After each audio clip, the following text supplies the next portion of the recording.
Bienvenidos a El Otro Cervantino y vamos a hablar ahora de esa comunicación populista durante la pandemia en México. Eh, es imposible olvidar qué es lo que ha sucedido en nuestro país durante este espacio en donde hemos estado aproximadamente ya 2 años con una pandemia y en donde hemos vivido y visualizado muchos acontecimientos desde las elecciones hasta levantamientos armados. Me parece que el populismo surge ahora como ese espacio de deliberación, ese espacio de análisis y ese espacio de discusión e ilusión, ¿no? El populismo no solamente es un fenómeno reciente, sino también es un fenómeno que tiene raíces históricas en América Latina y que ha permitido su inserción en distintos gobiernos, en este proceso de modificación y cambio democrático. Los medios de comunicación masiva han tenido un papel fundamental. Ahora los medios sociodigitales montados en la web tienen un papel básico en el desarrollo del populismo, de este fenómeno que no logramos comprenderlo y que sin embargo lo hemos estado ya viviendo desde hace ya un par de años. Podemos decir que el populismo en América Latina ya estuvo representado a través de Lula da Silva en Brasil, de Ala García en Perú, de Evo Morales en Bolivia, de Trump en México, y bueno, pues con Andrés Manuel López Obrador también como presidente de México, este populismo se ha desarrollado y ha transformado la manera de entender las cosas. Es muy interesante cómo el discurso del presidente se construye en un imaginario distinto, se construye en una política diferente de comunicación masiva que relata toda esta forma a través del cual se construye un performance. Y este ejercicio discursivo está implícito en las acciones que desarrollan los gobiernos durante la pandemia. Me estoy refiriendo a lo que sucedió durante 2019, durante el 2020 y todavía vivimos en el 2021. Trump, por ejemplo, cercano a las elecciones que podrían darle la victoria y la reelección, así como la victoria del Partido Republicano, se había negado a usar el cubrebocas y promovía un discurso en contra de las instituciones. Muy paradójico, muy fuera de el marco institucional, muy disruptivo Trump en este esquema populista, ¿no? Lo cual puso en peligro a los ciudadanos y, por supuesto, este recato, este resguardo domiciliario se rompió en parte porque muchos líderes, entre ellos Trump, acusaban y decían que debían salir a las calles, que debían participar en eventos masivos. Incluso durante su campaña se vio a gran parte de la población en las calles, en los mítines. Y bueno, pues la historia de Trump es que no logra llegar a la reelección porque justo un grupo conservador, podríamos decir, va en contra de estas circunstancias. Pero el populismo sigue creciendo, el populismo se va desarrollando porque, bueno, de acuerdo con la encuesta de Populist and Nativist Sentiment en 1919, realizada por Ipsos, el 49% de los ciudadanos encuestados a nivel mundial está de acuerdo en que para arreglar su país durante la pandemia es necesario contar con un líder que esté dispuesto a romper las reglas. En el estudio se incluyó una encuesta a 27 países, incluyendo México, y se encontró que el 35% de los norteamericanos, por ejemplo, buscaba un cambio en sus políticas y en sus acciones de gobierno. O sea, en general, se busca la esperanza. Aquí tenemos a Andrés Manuel con la cartilla moral, con una forma discursiva, con un nuevo performance en el gobierno, con un nuevo discurso sobre cómo construir esta idea en los ciudadanos, ¿no? Una característica de los gobiernos populistas fue durante la pandemia ese desapego a las normas institucionales, esa confrontación de su discurso, o que puede estar también en la manera en la cual se llevó la pandemia, con muchísimos muertos que tristemente recordamos y que entendemos que se debió también a la manera en la cual se condujo el gobierno. Muchos países, ante los primeros casos del COVID, impusieron fuertes mecanismos de control, impusieron reglas y controlaron a la población. Fueron gobiernos autoritarios. Y en el caso de los gobiernos populistas fueron muy permisivos, fueron muy abiertos a lo que sucede y a lo que sucedía en el entorno. Este espacio ciudadano se transformó y se modificó porque cada quien adoptó medidas diferentes, adoptó mecanismos distintos para poder desarrollar. En el caso de Brasil, por ejemplo, se incrementó el número de casos de manera súbita por las pocas medidas de protección de los ciudadanos y por la indolencia del presidente Jair Bolsonaro, que incluso se negaba a utilizar cubrebocas, al igual que Trump, que se mostraban escépticos ante una pandemia que estaba llevándose muchísimas vidas. La democracia, en ese sentido, podemos decir que está disminuida.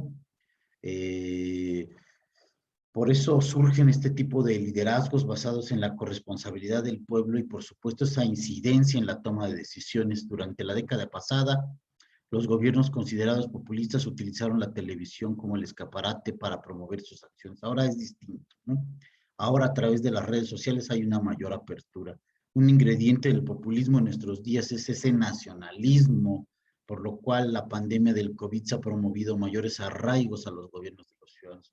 Pueden ver este libro que recientemente publiqué, que se llama Democracia y Campañas Electorales en América Latina, que retoma el caso de 2018, en donde los gobiernos buscaban la manera de ganar adeptos, de tener más simpatizantes, y creo que con la pandemia la esperanza de los ciudadanos en el gobierno creció, se incrementó, buscaban liderazgos y buscaban personas que fueran muy carismáticas para que pudieran solucionar los problemas de una pandemia que no sabíamos cómo detenerla y que afortunadamente en estos momentos, ya en octubre de 2021, parece que ha cedido. Pero es preciso analizar cómo se ha desarrollado y cómo se ha construido este discurso. Los gobiernos populistas en principio fueron aquellos que trataron de minimizar el problema porque se pensó que sería la pandemia del COVID un evento pasajero que podía quedar controlado en poco tiempo. Promovieron la confianza en los ciudadanos, en el caso de México gobernado por Andrés Manuel López Obrador, y en el caso de Estados Unidos por Trump, ¿no? Otro caso fue Jair Bolsonaro en Brasil, quien abiertamente se mostró escéptico ante los contagios. Bolsonaro desestimó públicamente estas investigaciones y eso hizo que la población también saliera a las calles y que, por supuesto, hubiera muchos contagios. Este principal rasgo de los gobiernos populistas es la comunicación disruptiva, abierta hacia la polarización política y el debilitamiento de los mecanismos de contrapeso, como la libertad de prensa, el respeto a los derechos humanos, ese centralismo político como mecanismo de control. De tal suerte que, por una parte, los gobiernos populistas fueron muy disruptivos, pero por otra también fueron muy controladores, muy limitadores de las libertades. En este modelo de gobierno, un rasgo que puede definirse dentro del populismo está ese proceso abierto de movilización social, donde las campañas electorales, incluso antes de llegar al gobierno, con un fuerte acercamiento a las masas, a una fuerte movilización social, ¿no? Y luego en el plano de la comunicación es notorio el papel que tuvieron los mandatarios populistas por confrontar en su discurso a la sociedad, esa polarización en México de pobres y ricos, de chairos y fifís, ¿no? Que construyó una polarización que justamente exacerbó o generó nuevamente este antagonismo de clases, ¿no? Esta división entre los ciudadanos y esta división entre las personas, ¿no? Desde las campañas políticas los políticos populistas construyeron una nueva forma de referirse al electorado para generar expectativas y promesas a la sociedad. Un sistema de gobierno distinto, muy personalista, como en el de Andrés Manuel López Obrador, con sus mañaneras, con un discurso muy controlado, con un discurso que contrasta con los medios de comunicación, hace también que lleve la agenda, que construya el escenario a través del cual puede llevar la agenda. Y esta comunicación política se desarrolla a partir de esa relación de héroe ante los enemigos, que pueden ser mucho. Incluso esa figura de enemigo es amorfa, ¿no? No tiene un nombre o una representación física que lo hace más interesante.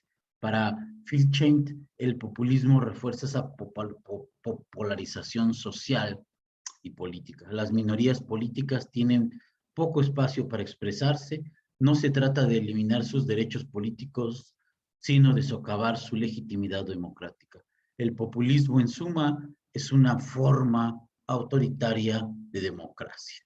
Y creo que sobre esa reflexión tendríamos que analizar qué es lo que está sucediendo, cómo es el discurso, cómo podemos entender lo que está sucediendo en nuestro país, pero no solamente en México, sino también en toda América Latina.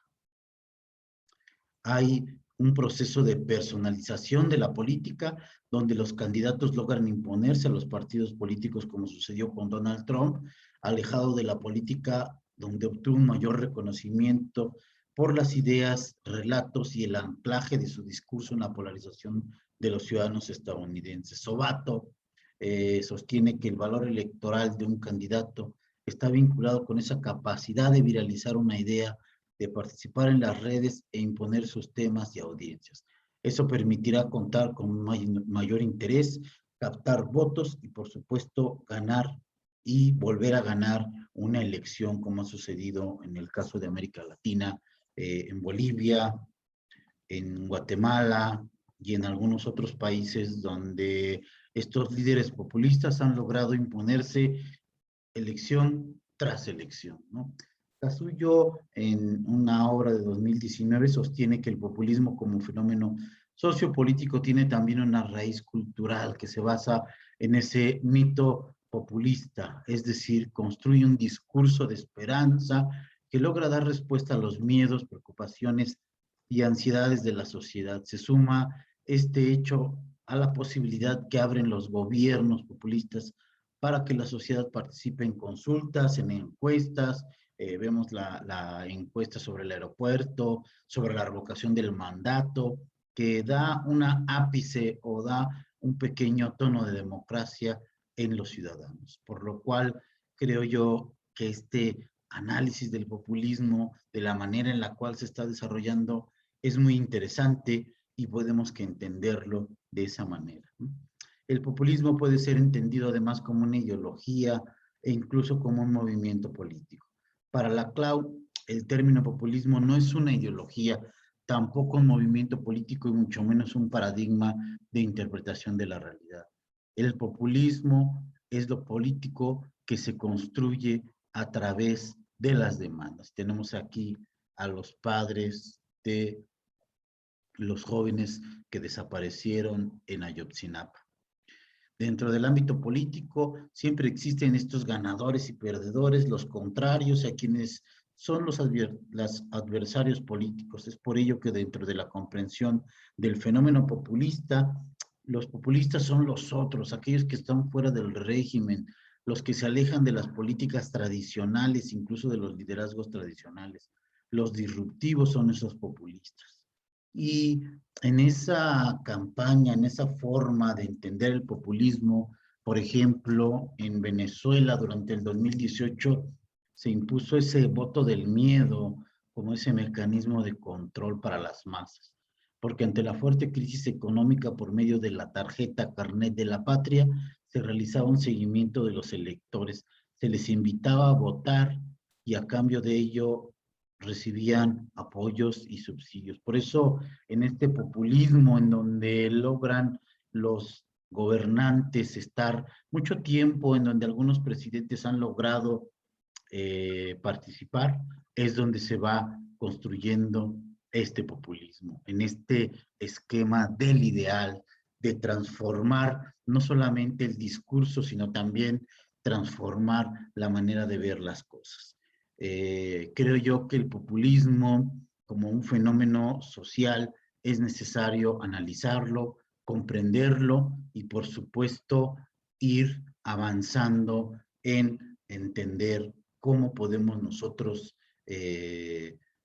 hacer que este populismo sea de beneficio para los ciudadanos y no que termine siendo un problema o que termine siendo en perjuicio de la democracia, en perjuicio de los derechos humanos y en perjuicio de también todos los ciudadanos. Muchas gracias. Seguimos en El Otro Cervantino, Festival Internacional Virtual, en su segunda edición. Muchísimas gracias.